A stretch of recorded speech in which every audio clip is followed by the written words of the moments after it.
Hi everybody and welcome to today's story. Now the story I've chosen today I think a lot of us will already know, but it's such a good classic story that I thought you wouldn't mind listening to it again. And it's the story of Little Red Riding Hood. Put your hand up if you already know this story. Excellent. I'm pleased lots of you do. So, story of Little Red Riding Hood. Oh, she does look like a happy girl. I don't think she's noticed who's behind her at all. Shall we begin? Once upon a time, there was a little girl called Little Red Riding Hood. She always wore a bright red cloak with a bright red hood. And here she is saying, "I love my cloak." She lived with her mother in a cottage on the edge of some deep, dark woods. One day, Little Red Riding Hood's mother gave her a pot of Brussels sprout soup. Ugh, gross. "Take this," she says, "take this to your grandmother on the other side of the woods," she said. "But remember the rules of the woods." And here are the rules of the woods, children. It says, number 1, keep to the path. Number 2, don't talk to wolves. But can you see who I can see peeking behind? Whoa! "I promise," said Little Red Riding Hood, and off she went. Skippity, skippity, skip. Skippity, skippity, skip. "Oh, what a lovely day," said Little Red Riding Hood. Look who's following her. Oh, dear children. "Good morning, Little Red Riding Hood," said the woodcutter. "Good morning," called Little Red Riding Hood. Look at that cheeky wolf. Little Red Riding Hood walked deeper and deeper into the deep, dark woods. It grew darker and darker. So Little Red Riding Hood didn't see the wolf waiting for her on the path.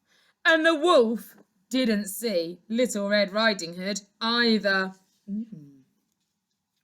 Little Red Riding Hood stumbled straight into the wolf. "Ow! Ah! Oof! Oh, dearie me. What are you doing in the middle of the path?" asked Little Red Riding Hood. "I nearly spilt my grandmother's Brussels sprout soup." "Sprouts?" says the wolf. "Yuck! Wolves only eat juicy red meat." Little Red Riding Hood had forgotten the rule. Don't talk to wolves. Hope she's going to be okay. The wolf was just about to gobble up Little Red Riding Hood when he had a brilliant idea. "I'll eat Little Red Riding Hood and her grandmother." "And where does dear old Granny live?" asked the wolf. "In the cottage, the other sides of the woods," said Little Red Riding Hood. Do you think she should have told him? She's still not following that rule, is she? The wolf raced to the cottage and knocked on the door. Tap, tap, tap. "Come in," called Grandmother. The wolf leaped into the room and gobbled up Little Red Riding Hood's grandmother in 2 seconds flat.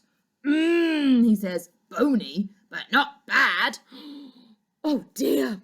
Then he pulled on her cap, jumped into bed and waited for Little Red Riding Hood. Oh dear. Soon there was a knock at the door. Tap, tap, tap. "Come in," snarled the wolf as softly as he could. Little Red Riding Hood looked at her grandmother, then looked again. "Oh, Granny, what big ears you have." "Oh, the better to hear you with," says the wolf. The wolf. Ooh.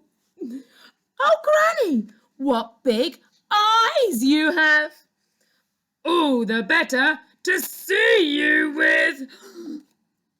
"Oh, Granny, what big teeth you have."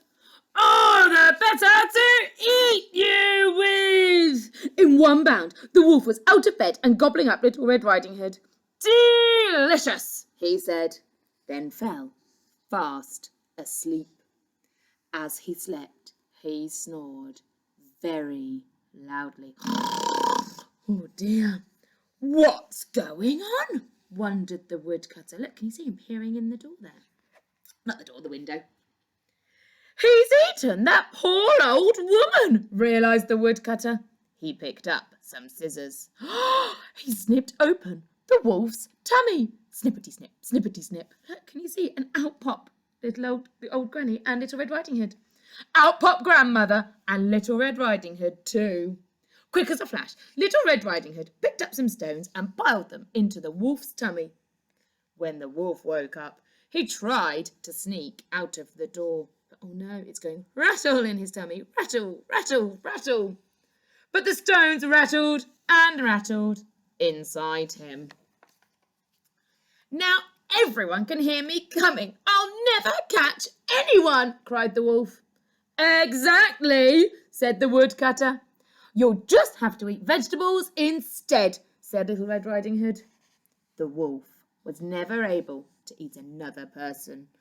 And he says, look, ugh, Brussels sprout soup. As for Little Red Riding Hood, she never, ever talked to a wolf again. That was a good story, wasn't it? I did enjoy that. I loved how Little Red Riding Hood managed to survive in the end. That was fabulous. And putting stones in the wolf's tummy was a genius idea to protect everybody in the forest. I hope you enjoyed that story, children. Take care.